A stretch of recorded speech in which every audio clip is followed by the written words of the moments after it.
Hello, everyone, and welcome to What Do You Mean You've Never Seen?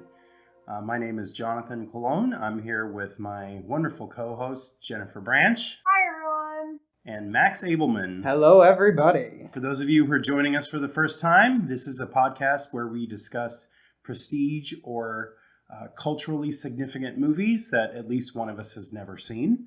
Hence the title, What Do You Mean You've Never Seen? And today we are discussing What Do You Mean You've Never Seen? The Godfather. The Godfather is a film that I have seen before, but both Jennifer and Max have not. It was released in year 1972, directed by Francis Ford Coppola, written by Mario Puzo, featuring the acting talents of Marlon Brando, Al Pacino, Robert Duvall, Diane Keaton, James Caan, and a whole bunch of other people. All the classics.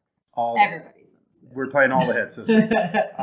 This is a very culturally significant film, as well as a very financially successful film. At the time of release, it was the highest grossing movie of all time. Oh. And it won Best Picture, won Best Actor for Marlon Brando, which he famously rejected that award and sent a actress portraying a Native American woman onto the stage at the Oscars to say that he was not accepting it. Yeah, I knew he did that. I didn't realize it was for the Godfather. It was for this movie.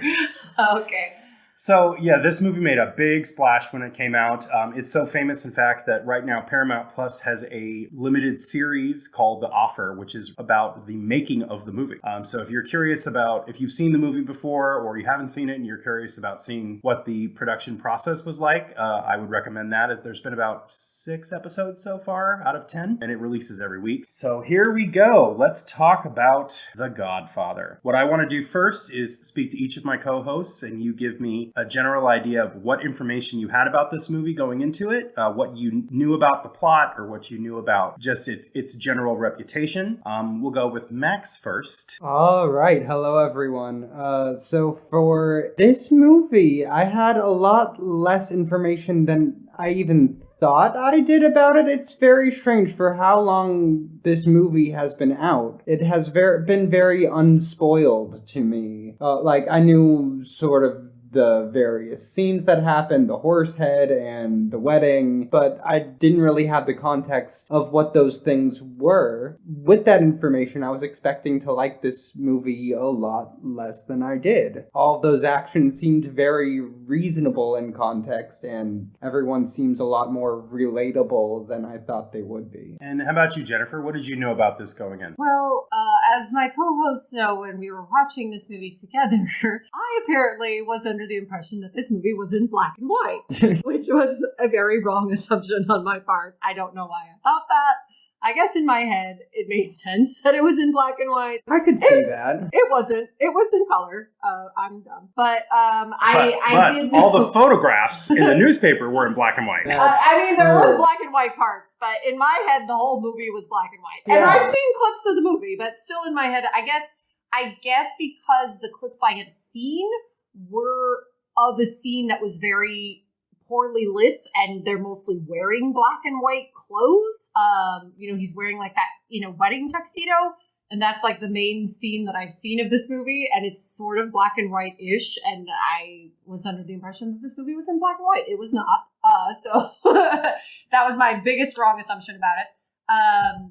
But I knew there was something about a horse head and a bed, and I knew there was, a family. That's about it. I was, like Max said, I was actually pretty in the dark of what the actual plot of the movie was. And the things I did know about it happened in maybe the first 20 to 30 minutes. And so the whole rest of the movie, I didn't know about at all. So Cool. That was about it. All right. Well, dovetailing off of that, let's go ahead and I'll give you a brief description of the plot. I'm pretty familiar with this movie. It's not like one that I've seen a bunch of times, but I've seen it as an adult all the way through before. And I also did read the book when I was in high school, I believe. The basic plot of this story takes place between the years 1945 and 1955, and it's the downfall of the Corleone crime family. At the very beginning of the movie, the Don, who's played by Marlon Brando, is very much still in power, but the whole landscape of organized crime is changing. Like prohibition's over. Now people are starting to get into trading a lot of narcotics, and the Don doesn't want to move his family in that direction, which creates a bunch of problems for the family. And then the story shifts to focus on the youngest son of the family, Michael Corleone, played by Al Pacino, who starts off, he's a war hero, he's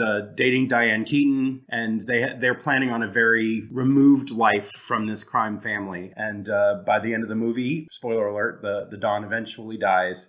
And at the end, Michael, who was the most removed from the family enterprise, is actually running the entire thing. He's the new Godfather. He is the new Godfather at the end of the movie. Yeah, I recalled most of this movie from my previous watches, and it moved along a bit faster than I remembered it moving. Certainly, the wedding scene is very, very long. And you sit through that, and you're like, oh my goodness, if this part is this long, the whole rest of the movie is going to be that long. But it actually isn't. The plot is pretty straightforward. There's not a lot of surprises in it, really. Everything is it's very linear, the narrative that they're telling. So it makes sense. You're not confused unless you sometimes don't know who it is. Like, there's a lot of actors that look similar to each other. Yeah, that's where I was lost a little bit on the names of some of the characters. And there's a lot of characters, and they look alike and they talk alike, and so that kind of threw me off and it's a lot. It's a lot of middle-aged Italian men. Right, it's a lot to keep track of, and they're so that was maybe the biggest confusing part. So yeah, it was pretty much what I remembered, but it was a very interesting, very brisk watch. For those of you who've listened to our previous episode, this was a much easier movie for me to sit through than the last one, even though it was an hour longer than the last movie that we did. Almost twice as long. Because it's a very compelling story, and it's very well acted, and we did watch it with the closed captioning on, which I would recommend if anyone's going to watch it, because it makes a lot more things clear. There's a little bit of mumbling, there's a little bit of people speaking very softly, and you can't necessarily understand what they're saying. So it makes it much more easy to understand what's happening if you're watching it with the closed captioning on. All right. Well, why don't we talk about what we've heard about this film, particularly the two of you who are the ones who haven't seen it.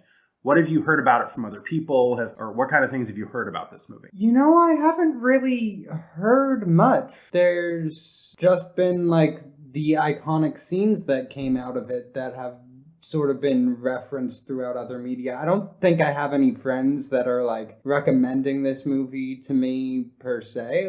No one's really going out of their way to quote this movie at me all the time or say that, oh, you have to watch this movie. Apparently this is my dad's favorite movie and he didn't go out of his way to show it to me. So I don't know. I guess it's just something that's known that it's not really for everyone. It is you have to make a dedicated choice to watch this movie, and it does sort of demand your attention to get through it. And not that it doesn't deserve that, but it's not something that people are really trying to shove upon you that much, in my experience. What about you, Jennifer? I mean, I kind of feel the same way Max does, but I also feel like it's something that people just assume you have seen. Yeah, that too. But obviously this movie is quoted a lot in other movies. Mm-hmm. One that really pops out to me, I remember You Got Mail. There's a whole Godfather subplot. So I understood a lot more of You Got Mail from watching this movie, oddly enough. But it's definitely quoted a lot in other movies. You see clips of it. You see, obviously, lots of people imitate Marlon Brando's character. There's scenes in, was it in Robin Hood Men in Tights? There's a whole thing with that with Dom DeLuise, right? Mm-hmm. Stuff like that. It's parodied a lot. There's a lot of Saturday Night Live type stuff about it. So you see it, obviously everybody's aware of this movie. This isn't some hidden gem that we just found. Obviously, we kind of talked about this on the last episode. This was Jonathan and my dad's, one of his favorite movies. And it was just I feel for men of about that age, this was a super important movie to them. Mm-hmm. It came out in the early 70s. Boomers. Yeah. So I think that this was their movie. All those guys around that age, they watched it over and over. They talked about it all the time. It it was very important just to them growing up and also like specifically in our family, our dad, was an actor. He was into acting. He was into film. He was into plays, things like that. So I think that specifically for people like that, this was a movie to watch because it was definitely a actor's movie. The person that maybe would be interested in directing would probably really be into this movie. Very film buffy type of movie. Yeah, and going off of the cultural impact of it, I'm not sure if the two of you are aware of this or if it's like something, because it literally just came to my head about 2 minutes ago. There's a movie from the early 90s called The Freshman. Never seen it. Okay. With Matthew Broderick and Marlon Brando. That is basically the character Marlon Brando plays in that movie is in the fictional narrative, The Godfather is based on him. Oh, okay. So it's about a college student who goes to work for an organization that it turns out it's run by a Don Corleone type character. And it's really good. And still played by Marlon Brando. Still played by Marlon Brando. I've heard of this movie, and I knew Matthew Broderick was in it, but I didn't know. And he they aged him up in they used makeup and stuff to make him appear older in The Godfather. Right. And then by the time The Freshman came out, he was like the same age that Don Corleone was supposed to be in The Godfather. So that might be one that we should take a look at, I think, because... As a follow-up. Yeah, it definitely, when it came out, people that were interested in film were like super excited about it. But anyway, let's move on to the watching experience section of our show. I just want to get, at this point, your thoughts and impressions on the film. Like, was it an interesting watch, and what stood out about it to you? And we'll go with Jennifer first. I'm going to be honest. It's one of these movies I've always wanted to watch because I felt like I wanted to be a part of the conversation, right? Obviously I wanted to get what everyone was talking about, but I've never committed to watching it because I knew it was long. It's almost 3 hours. I knew it was very serious. I knew it was very dark. I knew it was a lot of dialogue that you had to really pay attention to. And so I was just never committed to watching it until we had to watch it for this. So I'm glad that we did. But at the same time, I wasn't, excited to watch it because I was like, okay, I'm going to watch this and, obviously keep an open mind, but I don't feel like it's something that's going to be for me. I'm more of a, silly kind of rom-com kind of girl, not really into crime movies. But I was extremely pleasantly surprised. It didn't feel too long to me. And I very much feel most movies are too long, including a lot of Disney movies, even like movies that aren't even that long. I'm like, oh, this is very long. And this actually is a long movie. And it didn't feel too long to me. I was very pleasantly surprised with how much I enjoyed it. Like I said, my one, I don't know if this is a criticism of the movie or just myself, but I did get a little confused with some of the characters. Some of the characters disappear for a long time and then come back, and I forgot who they were. And like I said, a lot of them look alike, talk alike, so that was a little confusing. And piggyback on what Jonathan says, if you've never seen this movie, or even if you have and you want to watch it again, 100% use the closed caption, because without the closed caption, I would have been totally lost. So that would be my biggest, but I feel like watching with the closed caption helped a lot. I understood most of it. Like I said, I did get a little lost with some of the characters, but I found it very compelling. I found it very interesting. I cared a lot more about the characters than I thought I was going to. I really have to say. Yeah. And I really want to spotlight this in case no one else brings it up. Jennifer was super excited when Sonny beat up Connie's husband. Sonny, spoiler alert for the end of our podcast, Sonny is the hero of this movie for me. He was my fave. And go ahead, Max. This movie, I don't know. To me, it still felt just a little bit too long. Like, towards the end, I was like, okay, how much further are we really going with this? Because it didn't feel like there was a natural stopping point, like, anywhere inside. It felt like it could just keep going forever. But that being said, it did go down very smooth, this movie, and it could just keep going forever, and you could just sit there. Well, there is two and sequels, watch it. There is 2 sequels, so it does keep going. But you could just sit there and watch this forever, and it could just keep going on and on. So I don't know. Towards the end, I was starting to fade a little bit. Not that I wasn't into it. It was starting to wear on me towards the end a little bit there. Otherwise, I didn't actually take a lot of notes for this movie because there wasn't a lot wrong with it. Yeah. You know, there wasn't really anything to blame. The design was all like thoroughly, it was all there. It all made sense. There was nothing that I could point to and say, look at this is how you know they're in a movie, because everything was like really done. All the wardrobe was what the people would really be wearing, and the action was what all these people would really be doing. And it wasn't even like, oh, when they get to a scene where they're just murdering someone very gruesomely, by the time you get there, it's not that those actions don't seem unreasonable. Like, you understand why that's happening, and it seems like a very like warranted. It's like a reasonable response. It's just like, yeah, I get it. That's the thing you should have done because of the other things. Mm-hmm. Like, it all makes sense. It just makes sense. It went down very smooth. I still think it was a little bit too long for my taste. It's not necessarily my kind of a movie, but it's still a good movie. Yeah, and one thing that really stuck out to me during this viewing experience is that, yes, there is a lot of scenes of people sitting in a room talking, but the action is also really good.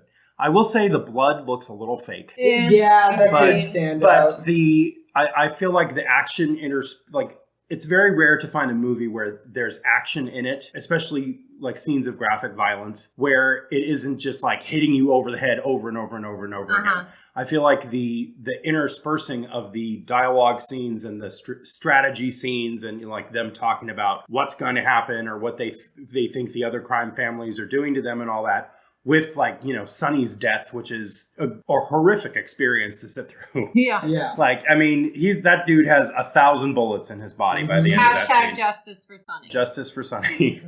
But I really found that I didn't get too tired of either thing. I wasn't tired. I was like, oh my God, here's another guy getting killed. Or, oh my God, here's another scene of them sitting around talking about someone that got killed.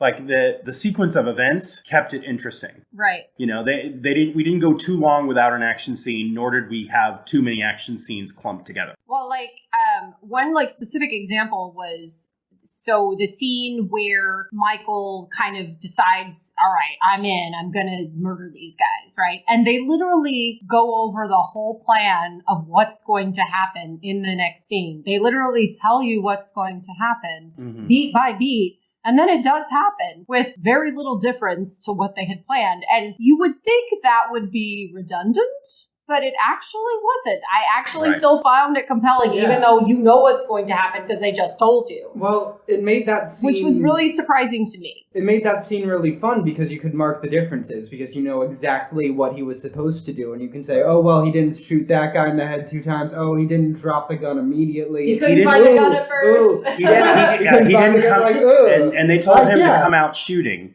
And he did not come out shooting. No, he came in, he sat back down at the table, and he waited for the train to come overhead to provide him some kind of a cover for when he was like, okay, there's something noisy and distracting happening, so now I'm going to do it.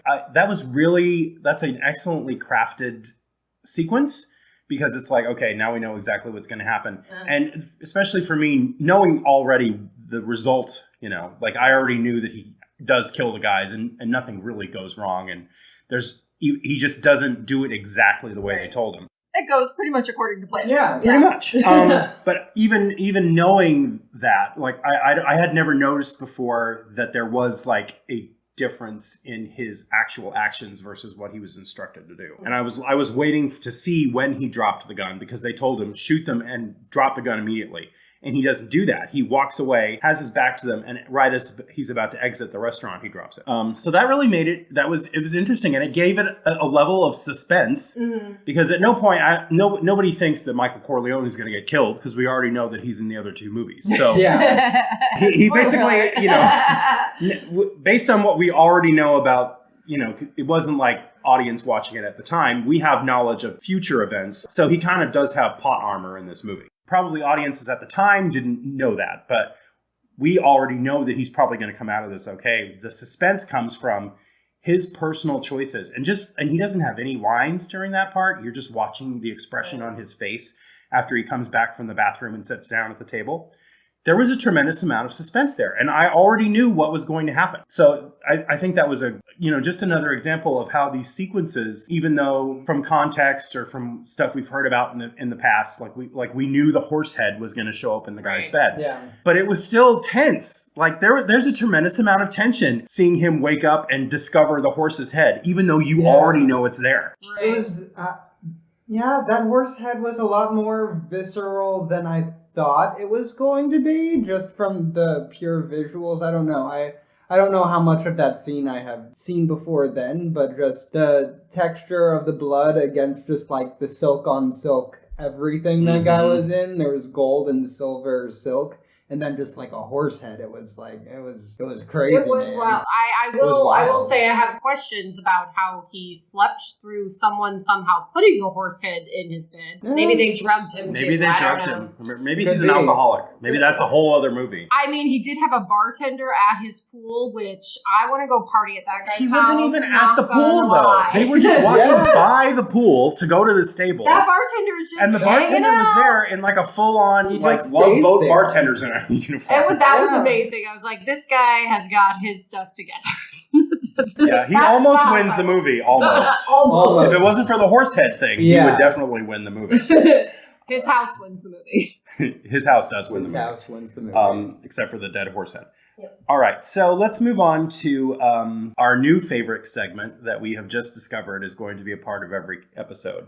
And that is Eyebrows by Jennifer. Oh my god. Talk to us about some eyebrows. My favorite eyebrows in this movie were Diane Keaton's. They were very pencil thin, drawn on, which I did feel was period appropriate. So props to costuming, props to makeup. They did their job. They did their research. And the men's eyebrows were okay. They weren't distracting. So that's about all I can say about them. As long as they're not distracting, we're okay. But Diane Keaton, eyebrows on point. Good for you. 5 out of 5. Speaking of which, I will always treasure the moment where I informed you that was Diane Keaton. And you were like, no, it didn't seem like her at first.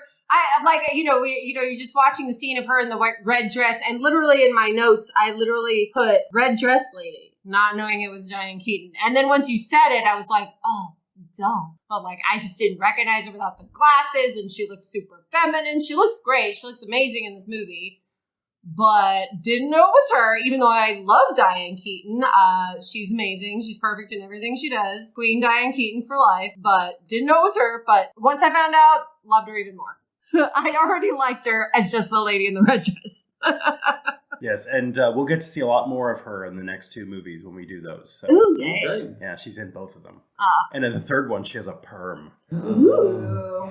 Loves her. I was a little afraid in parts of the movie that she was kind of just gone and out of it, especially once he married someone else. Apollonia in Italy, who seemed a very beautiful girl. She seemed nice enough. I was totally okay with her as well. But a little part of me was like, well, what about Diane Keaton? She didn't say anything until after they were married, at all. She didn't seem to have a whole lot of agency in this engagement. But then after they were married, she seemed pretty into it. Yeah. I'm gonna get to learn how to drive and I think she grew to be okay with it, but I don't feel like she had a lot of agency in the decision to begin with.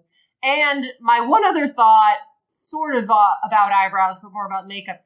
How long did Michael have that black eye? Because it seemed like a lot happened. Well, it kind of sounded like they sort of he still had it at the wedding. Yeah, but they sort of mention after he comes back to the States that he had to see a plastic surgeon for a black eye. They did. I mean, I think there was some kind of damage to his face from the because his jaw got broken. I did notice there was a line about, that doctor did good on your face, but it seemed like he just had a bruise for the longest time. Yeah, it just looked like a black eye. I guess maybe he was just messed up. I don't know. I've never seen someone with a broken jaw, so maybe that is what happened. happens. But yeah, and it certainly didn't seem like they were in a rush to like handle that when it happened. Like he was just sitting in the room talking about killing people. Moved to another country, got married, not really concerned with the giant bruise on his face. No, you just look at the other side and that's fine. He's Phantom of the Opera style.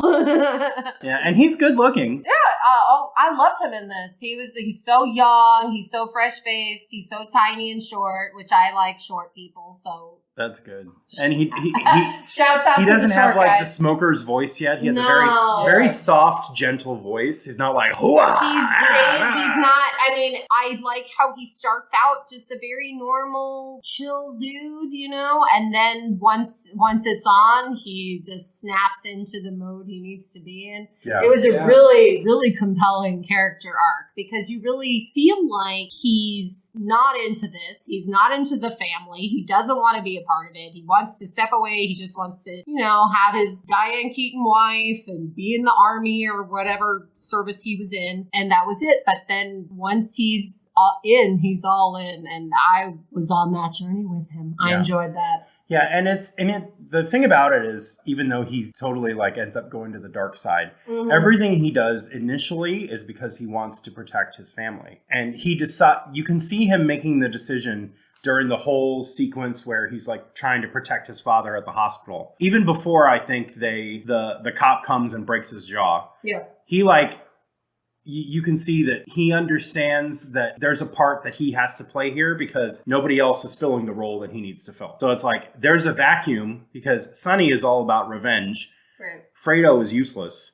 And Michael is the only one his number one concern is making sure their father is safe. Right. And no one else is really doing that. They're too concerned with everything that's going on with their families. Carlo, my least favorite character. Oh, yes. We'll get into no that. No justice for Carlo. Thank you. Bye, Carlo. Bye, Felicia. All right.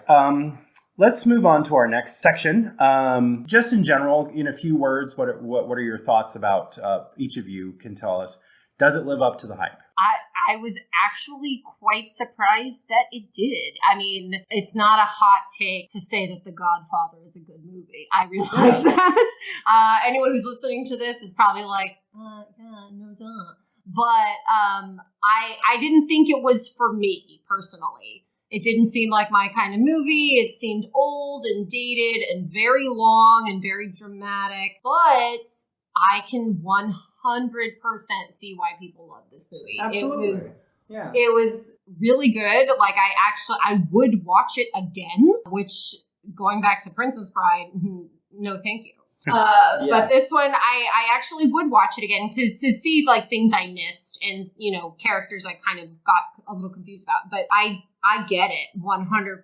And I get why, I was saying about people like our dad's generation would definitely feel drawn to it. Mm-hmm. So in my opinion, yes, this one did. Yeah, for me too. I think it definitely lived up to the hype, maybe even exceeded it, because I don't recall a time anyone was really hyping this movie up to me. It was just something people said, oh yeah, this is really good. So yeah, I think it exceeded expectations, and even though it's still not quite for me, it was much more for me than I would have ever expected. Yeah, it absolutely lives up to the hype, and it's a really good movie. Mm-hmm. All right, moving on. The other thing I want to ask from this segment of the show is, would you recommend this to someone who has never watched it?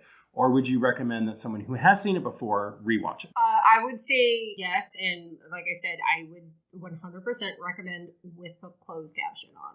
Everybody in this movie mumbles. The names are a little similar and hard to distinguish. Closed caption, 100%. Well, I recommend it for most movies too, but I would have been completely lost without it on this movie. But I actually really would recommend it, even if because coming at it from somebody who didn't think this movie was for me, and also our friend that watched it with us also didn't think it was for her either, and she actually really enjoyed it too. So it's a really good movie. So yeah, 100% I would recommend it. And even though I'm sure it's rated R, I assume, or is this film rated?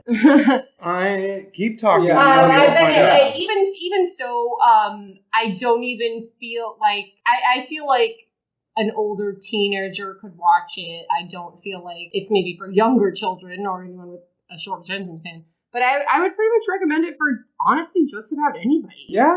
One, because of its cultural significance, and it's obviously on every list of good movies ever, and movies you should see before you die, and the AFI 100 list, I'm sure, and every kind of list of that nature. But also, like I said, it does live up to the hype. It really does. And it is rated R. Yeah. It is correct. rated R. Okay. Yeah. But there's really not a lot of bad language in it, honestly, which I was a little surprised. There is some offensive ethnic language, though. Yeah, there was True, just facts. that one very sudden part where, like, That wow. was a little jarring. It's like, Came out of nowhere. Adding a sprinkle of racism right there. Yeah, I would recommend this movie to most people. I wouldn't say all people. I know people who wouldn't be into this movie. But yeah, I'd recommend it to a lot more people than I thought that I would going into it. Mm-hmm. Yeah, and it's surprising. This movie slaps. Well, in the case of Sonny and Carlo, it literally slaps. That guy gets slapped. He gets hit with a trash can. Like an old metal Oscar the Grouch type trash can. Wow, yeah. In the middle of the street. Just broad daylight. Kids are playing out in the fire hydrant. With the fire hydrant blowing. This guy's that scene was getting crazy. Some of these scenes are absolutely crazy, and they're so much fun to watch. That scene was so much fun to watch. And even though it's not like you spend the whole movie because it's Carlo and Connie, who's played by Talia Shire, who's the director's sister, by the way. It's not like you spend the whole movie watching her get abused. Like you only see it like tiny little snippets of it, just the way he talks to her, and then of course when James Caan comes over to the house and she's got a big old black eye, you obviously know what's happened. Right. And then but even though you haven't been watching him abuse her, it is so satisfying to watch James Caan just kick his ass. Yeah. Oh, so good. Loved it. If the movie ended there, I would be like, you'd be having people cheering in the audience. I'm sure when that movie originally came out, people were like applauding and cheering, and like it must have been like Avengers Endgame. Right. Oh, I hope so. Right. I feel like even more so now, just because, with everything that's gone on and feminism, all that stuff, I feel like you want him to pay for what he's done, and Connie is a very really essential character to the story, except for obviously it's her wedding that kind of kicks everything off, but like she doesn't really do a whole lot in the movie. No. But the fact that that this woman is getting abused and that this idiot is abusing her when he knows who her family is. Yeah, you're like, you deserve everything that happens to you, sir. Oh, absolutely. So great. Love it. All right. We're going to skip over to rankings, ratings, and trivia. All right. Yeah. All right. Would you rate this movie very high? Will it be ranked with your favorite films? And if so, how high? I'm going to say 4.5 out of 5 eyebrows I would give this movie. The only thing that was, like I said, I'm kind of repeating myself, but the only thing that I found a little confusing was just, it was a little hard to follow with some of the characters that kind of disappeared for a while. Like, I forgot who Fredo was. I forgot who Mo was. I forgot a couple people who they were until they came back much later in the movie and didn't really know their names. And I'm like, oh, okay. So that would be the only thing that took me out of it kind of a little bit, but 4.5. Yeah. This is a strange one for me. I'd say I'd probably rate it 5 out of 5, but then I don't think I feel compelled to watch it again. Like, I would rate it very highly. It is an excellent movie. It's still not for me. I don't think I would definitely watch the sequels. I would watch the other parts of it. But I don't think I need to watch it again. I feel satisfied. Yeah, I pretty much feel the same way. I would say 4.5 to 5 out of 5 for this experience for me of eyebrows. I like that metric. Yeah. It's always good. It was good to revisit it. I don't feel like I will need to watch it again anytime soon. But it also did leave me looking forward to seeing the other two movies. Yeah. The thing is, it pretty much tells a complete story, but it does, and it's not like, the game is on. We're not teasing anything. Doesn't end there's no end credits scene or anything. But it does leave you curious as to what happens next in this story. Yeah. So yeah, it was really good. I'm glad we got to watch it, and it was fun watching it together. Yeah. I don't know how many of these films we're going to be able to watch as a group, but it's good to know that we can enjoy watching it as a group without it like affecting. We're able to not talk about it too much until it's time to record. All right, so let's move on to the "What do you mean you've never seen" awards. Okay, so question number 1. This is for Jennifer. Yes. Is this movie better than the Muppet movie? I mean, it's definitely, when you talk about the pantheon of great film, of course it's a better movie. That kind of goes without saying. Again, not a super hot take. But am I going to watch it as many times as I've watched the Muppet movie? No. No. No, absolutely not. I would even beg to disagree. I still like the Muppet movie better. It might not be perfect, but neither am I, and I like it better. All right. Well, this question is for you, Max. Okay. Name something you like better than this movie, and one thing you like less. Oh, what do I like better than this movie? I like my life of not crime better than this movie. I really enjoy the lack of criminal activity in my life. Sometimes when people make me mad, I just don't shoot them in the face, and that really satisfies me as a person. What do I like less than this movie? I'd say I like The Princess Bride less than I would have to say, 100%. even 6 though thumbs down. even though on paper The Princess Bride seems like more of a movie for me, it's not. It's this. I would rather watch this again. Definitely. All right, and the next question, who won the movie and who lost the movie?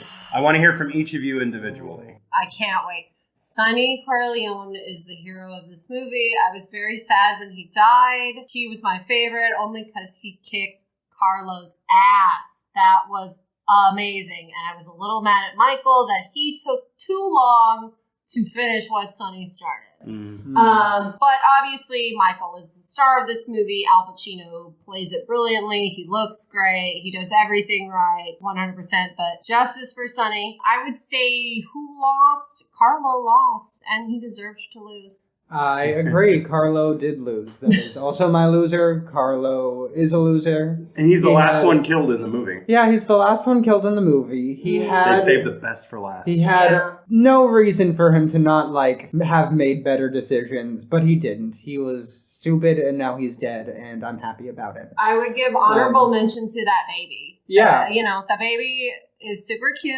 He's That super baby was tiny. adorable. And obviously he's going to probably be the new Godfather one day. Yeah. So good for that baby. Yeah. All right. And then I'd say for who's the winner, I think Vito's the winner in this one. He lived a full life. He did everything. He protected his family. He did everything he wanted to do, and he died having a fun time with his grandson, and it was great. Yeah. And I think, his story seemed very fulfilled, and I think he won because he died and not Not a violent way. in not a violent way. He lived his life, Yeah. and he won. Yeah.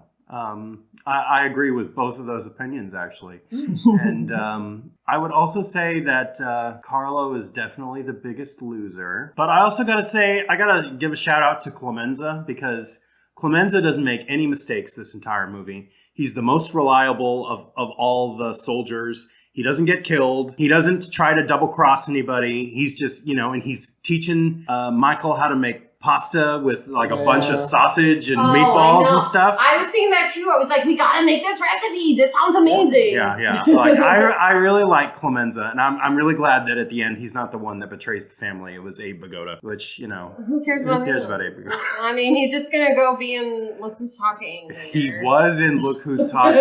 Oh my goodness. That is the main thing I know him from. Talk about some eyebrows. Check out that movie. Yeah, he definitely has eyebrows to spare in Look Who's Talking. All right, and I don't think none of us picked Michael as the winner, but maybe he'll be the winner in the next one. I don't think he's going to be the winner in the third one. Spoilers. We'll see. Spoiler alert. Hot sensitive ears. I did love Michael though. I felt he was a great character. Sonny's my boy though. Yeah. Justice for Sonny. And I don't think he won or lost. His story is still being told. Yeah.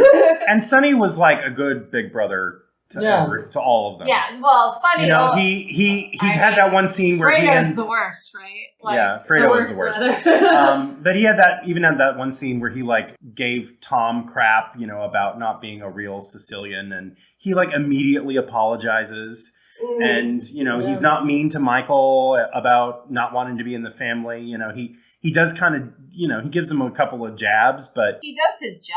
And he does his job. Yeah. He does his job. He does not hesitate. And his father, at the end, says he was bad at it. But, I mean, you know, it's... Sometimes you're never good enough for your parents, right? I just feel like Michael was the favorite, and you know how favorite children just, no matter what they do, they can do no wrong, and no matter what other people do, they can do no right. Yep, and so I think, we can definitely say Sonny was the winner, and Carlo was the loser. All right, let's move on to our final segment. Yay! I just want to have some final thoughts from you guys. I'll go first, and then I'll let you all share what you have to say. Once again, I just think this was a very pleasant viewing experience, and I was pleasantly surprised by how well it holds up and how interesting it still is, considering it's kind of a lost art of filmmaking. It's really from a different era. Yeah. You know, that whole thing where they would show people driving up to buildings and parking and getting out of the car and walking into the building. Like, that doesn't happen anymore. No. Yeah. It's a bygone era. But cinematography wise, it's dated. A little bit. Sure. Yeah. But and I think part of that is it's like, it doesn't look like it's from the 70s. It really kind of does look like it's from the time period where it takes place, which I can appreciate that. And I mean, you can't not like strain and sit forward and try to listen to every single word that Marlon Brando is saying. Like, he is a tremendously compelling screen presence. And Al Pacino is fascinating to watch. Like, he has so much going on just in his facial expressions when he's not even talking. Yeah. And you can tell and he really did a fantastic job of, with his physicality, demonstrating that shift of when Michael goes from innocent to like cold-blooded killer. Yeah. Oh yeah. Yeah, there's a point in the movie where you can his face changes and he never goes back to where it was before. To the point where it's almost surprising that Diane Keaton gets back together with him when he comes back from Sicily. Oh, yeah. Because it's like he's a totally different person. 100%. The way he talks to her, what he says. How he looks. Yeah. How he interacts with her physically. You know, he's much more like aggressive and you know, he kind of like, it's almost like he bullies her into coming with him. And that was so fascinating to watch. And I really like seeing the nice version of him, because that's not something you get to see of a lot with Al Pacino performances. He's usually always hardened, bitter, angry, aggressive type character. So seeing him play such a gentle and soft-spoken character was really interesting to see again, because it's not something you get from any of his performances, certainly not in the last 20 years. So what do you want to say about the movie, Max? Final takeaways. It's really good. I didn't expect it to be really good. There's not a lot of faults that I can find in it. There's just like there's the blood we mentioned isn't very realistic, and there were a couple of sound effects that were out of place. Oh, yeah. And there was, like, popping of a wine cork and, like, the airplane gear opening or whatever. Like, there were a couple of sound effects out of place, but otherwise, I can see why people think this is a perfect movie. It kind of is. It's, like, pretty much there. Mm-hmm. Jennifer. And like what you were saying about Al Pacino, I found him so compelling in this, because believe it or not, even though this is not my genre at all, I have seen Scarface, and so different. Even though you think it's maybe the same character, like, you know, if you hadn't seen either movie, you would think, oh, this is going to be the same character, right? But it really wasn't, and I liked him so much more in this, and everything he did. Like you were saying, there was a purpose behind it. It wasn't just like an unlikable, power-hungry character that I can't relate to, which is a big problem I have with sort of like crime and mob boss kind of movies. It's like, I'm like, this seems exhausting. This seems like a lot of work. I don't relate to these people because I'm not power-hungry. I don't care enough to kill someone, but they really made it, there was purpose behind everything he did. There was a reason for it. And like I said, with Sonny too, there was a reason for his behavior. It wasn't just like, I'm just a power-hungry jerk. And that was what was really surprising to me, I think, was how I found the characters not necessarily relatable, but I understood them a lot more than just like, ugh, this guy, who cares? I don't care enough to put that much effort into my regular job, let alone this background side job. There was a surprising lack of toxic masculinity where I thought it was going to be like all toxic masculinity. And I mean, I guess even Don Corleone maybe was like the worst, but even him, I felt like, I get him. Like, I get what he's doing. And even I feel like the movie even kind of calls out the fact that even at the time, he was sort of his kind of vibe and his way of doing things was starting to go out of style, for lack of a better word. Like, he was sort of old-fashioned for the day. Yeah, and I think what I would also say to someone who's not seen the movie, and, you know, maybe this is a very trite observation, and people will be like, oh yeah, you're just saying that because you want me to watch it. At its core, this movie is just a family drama, and it just so happens that the family is in the mob. Mm-hmm. Yeah. And I think that's what makes it really interesting. The dynamics amongst the family, and, you know, the people that work for them are sort of like an extension of that family. Yeah. You know, like Tessio and Clemenza could be like the uncles, you know, and, you know, they've got all these kids that are in the mix of everything. And it, you know, like Sonny's wife. I'm kind of surprised how many kids were in this movie. There's a lot of kids. And even Sonny's wife, who is barely in it, is a very interesting, compelling character. Mm-hmm. Like this is a very male-dominated movie, but the females in the movie, the ladies, are very, very interesting, and you kind of like, you want to know more about their life. Oh yeah, 100%. You know, it's all of it is, especially Vito's wife too. Everybody, you was like, if this was like a mini series, and like they had an episode about each individual character, like, you know, like a Lost type of thing, where it's like, okay, well, we're going to do a whole episode about Tom, we're going to do a whole episode about Kay, we're going to do a whole episode about Connie. Mm-hmm. I would watch that because these are all very interesting, compelling characters. And how they interact with each other is very much how a family interacts.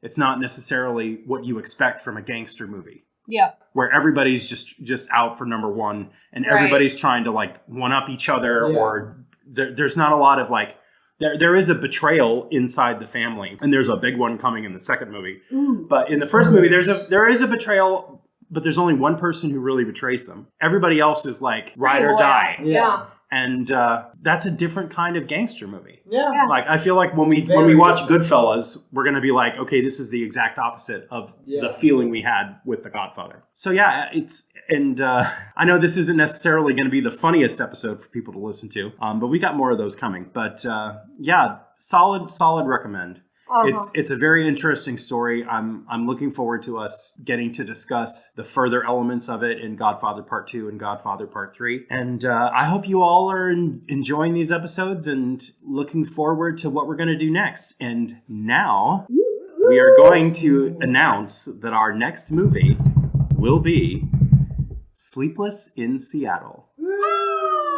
So as you can tell, listeners, we are definitely jumping genres and jumping levels of seriousness and time period and all that. Now, I, of course, have seen Sleepless in Seattle many times. I watched it not in theaters when it first came out, but I think I watched it as soon as it came on like HBO or Showtime. What are your experiences with this, fellow co-hosts? I have seen this movie before. I can't say that I remember it very well, but I do remember like the basic storyline. I remember the plot of it. I don't remember particularly being that into it. And surprisingly, I am the one who has not seen this movie.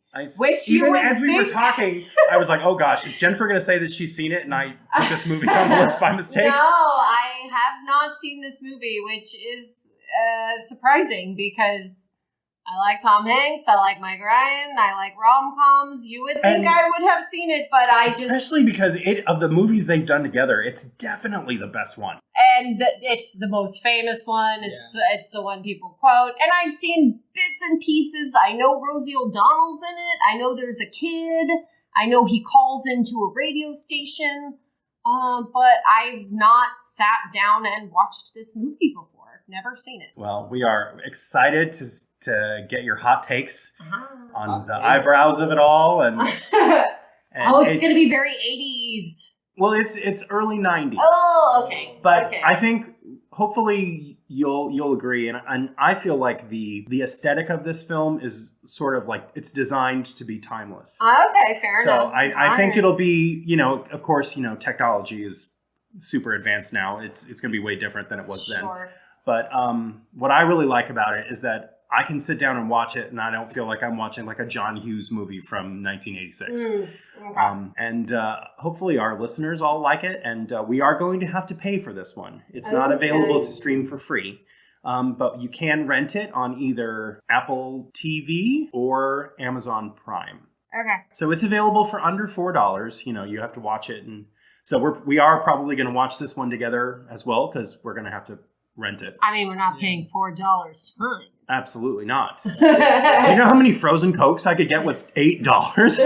At least 2. But we will pay for it once because we do not believe in pirating on this podcast. Correct. Yeah. And so we're looking forward to it. And we hope you guys are enjoying these episodes. We're certainly having a lot of fun making them.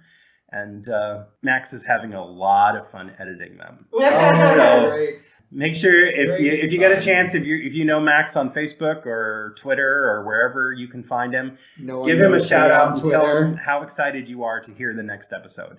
Because we want to give him a big old confidence boost. Yeah. That his work is worth something. So we hope that you all are enjoying. Where can people interact with the podcast, Jonathan? We have the email address. We're at Gmail, and it's whatdoyoumeanyou'veneverseen@gmail.com. No apostrophe in the YOUVE, so just write out all those words together. And we do have a YouTube channel that by the time of this recording, hopefully we'll have all of the episodes uploaded to it. And that's also called What Do You Mean You've Never Seen? And we are working on having lots of ways for you to interact with us. And hopefully by the next time we talk to you guys, we'll have some more information. Also, we can just edit information into this episode. We can. If we get to that point. We'll see how it goes. Again, this is all new for us. We appreciate your listening. We appreciate your patience. And we hope to be able to really interact with our listeners and really grow our listener base tremendously. And we hope that this is going to be successful. We hope that you guys enjoy it, because we certainly enjoy it and we want to keep doing it. We'll be having guests eventually. We will be having some guests. Yeah, big plan. We already have one maybe lined up. We'll see. Yeah. We'll have branded media content.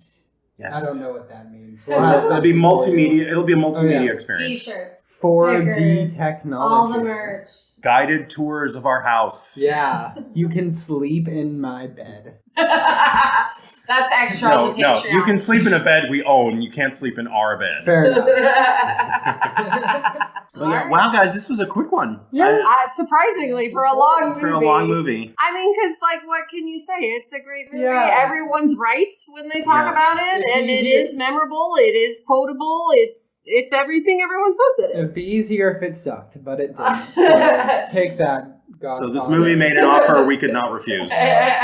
Yeah. And we will not beat this movie with a trash can. I just remembered one thing I forgot to mention was the most from this movie that has been quoted at me is a misquote. He doesn't say on the day of my daughter's wedding. He says on the day my daughter is to be wed. Ooh. Wow. That shocked me, and that was right at the beginning of the movie. I was like, he doesn't say you come to me on the day of my daughter's wedding. He says you come to me on the day my daughter is to be wed. Wow. Crazy. People need to get these lines right. Yeah. Did you have a budget for this movie? Did we talk about that? Oh, yeah. Budget and what it made? I did in the while we were watching the movie, I looked up how much that horse would have been worth, and I believe it was in the realm of about $9.6 million. Yeah, it's an Yeah. That is It was a worth- very expensive horse. It was worth $600,000 in 1945. Yeah. So, yeah. Mhm. Oh, the budget for this was $6 million. That's The it. box office, and this includes reissues, Uh-huh. $291 million. But it earned Deserved over $100 million Back then. back then. Wow. It was the highest So it was grossing the movie highest of all time Yeah, that's until crazy. Jaws came out, which Wow. Jaws is another movie we're going to be doing soon. Ooh. Where does it place, like, as of this time of recording on top grossing movies? Do you It know? is in the top 25 adjusted for inflation. Okay. Unadjusted for inflation, it's way down there. Yeah. But if because obviously the highest grossing movie of all time adjusted for inflation is Gone with the Wind, which is another one that's on our list. Uh-huh. So it's in the top 25, which probably means it's like 24. And I know it's on the AFI list. It's probably way up Yeah. there in the Yes. top 10. And people say that the second one is even better. I've heard this. I've heard that the second one is better. My father said he liked the first one better, but he also said the second one was really good. So I'm I'm excited looking to forward. watch I'm it. looking forward to I'm that. looking I forward really to it, am. yeah. So We might have to bump that one up on the list higher than it was going to be. Yeah, maybe. Maybe. So yeah, thank you guys so much for listening, and hope you have a chance to watch this movie. Again, it's available on Paramount Plus, and it's the restored version. It looks really nice. We look forward to speaking with you very shortly and telling you all our thoughts about Sleepless in Seattle. I'm really excited about this one. And thank you so much for listening, and please get in touch with us if you can. If you have us on Facebook or you want to send us an email, if there's any suggestions you want to make for movies you think we should see, or if you know any famous people that want to be guests, or if you're a famous person and you want to be a guest, If you're a famous person, we have the fourth please. microphone. We're going to figure out what's wrong with the buzzing, and it'll be great. So this is me signing off. I'd like to throw it over to you guys so you can say good. All right, Good this evening. is Jennifer. Take care of your eyebrows, and that guy sleeps with the fishes. That guy sleeps. Luca with the Brasi fishes. sleeps Luca with the Brasi fishes. sleeps Oh, with the fishes. yeah. All right, everybody. Good night and good luck. All right, thanks, guys. We'll talk to you soon.